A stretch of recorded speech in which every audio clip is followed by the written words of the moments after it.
Okay, so here we are in the Walker Art Gallery's Alphonse Mucha In Quest of Beauty exhibition, and I'm talking to John Mucha, who is grandson of Alphonse. So John, tell us a little bit about what it was like growing up with the influence of your grandfather in the family. Well, originally it was actually just trying to survive because I lived in communist Czechoslovakia. And what people have to realize is that in the 1950s, when I was a kid, and early 60s, the official view on Mucha was that he was a decadent, bourgeois, and of no value.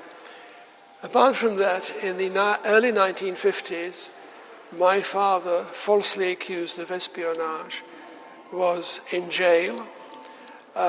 So things were not easy, but the family managed to keep everything together, which was a miracle.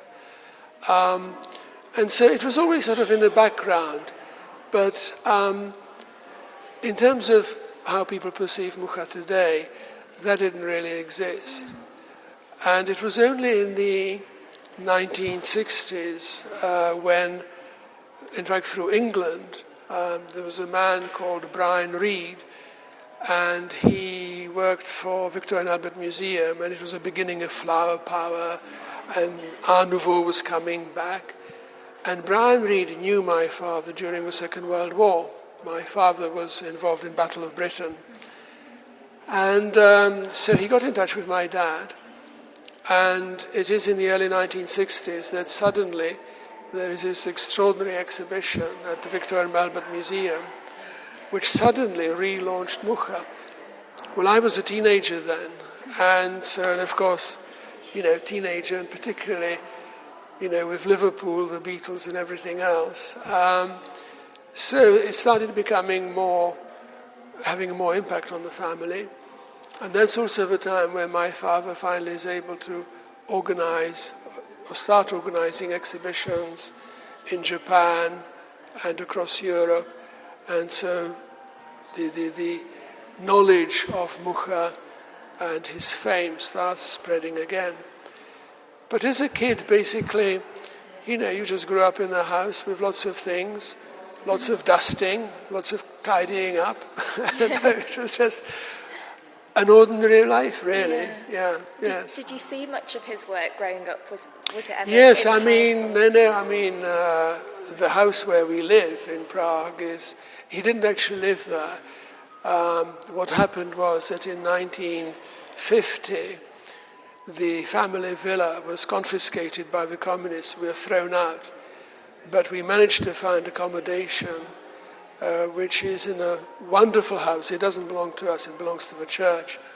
But we've been there ever since 1950. And in the house, my parents tried to sort of give a hint of Mucha's atelier in Val de Grace. So, I've had it here surrounded by the works all my life. And indeed, the house, we try to make it as accessible as we can. We've had people like the Prince of Wales, Salman Rushdie. But it's not just for the great people, it's also for students, people who are genuinely interested. And we now also have a museum, since I established the foundation 25 years ago to try and protect the whole thing and make it available, which is one of the reasons why we are here today, to make it available to people of Liverpool. Fantastic. And it looks amazing. It looks really, really wonderful in space. Yeah. So I'd encourage everybody to come along and see it.